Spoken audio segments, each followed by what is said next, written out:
Gonzales, samantala babaeng tulak ng droga, inaresto sa Marikina City. Noche Kakas, please come in. Noche. Lakay nabingwit sa patibong ng pulisya ang isang babae na high-value individual sa barangay ng lungsod ng Marikina. Kinilala ang drug suspect na si alias Luna, 22 anyos, residente ng nabanggit na lungsod. Ayon sa report, isang bypass operation ang ikinasa ng Marikina City Police Station Drug Enforcement Unit sa Banaba Street, Barangay Nangka. Matapos ang abutan ng pera at droga, parang nakakita ng multo ang reaksyon ng suspect ng malawang pulis sa pusher buyer ang nakadil ng marijuana.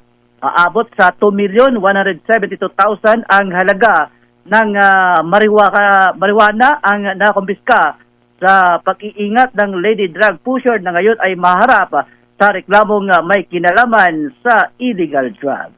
RH sa 27, Noche Kakas, DZRH, una sa Pilipinas, una sa Pilipino. Muchas gracias. Buenas tardes, Noche Kakas.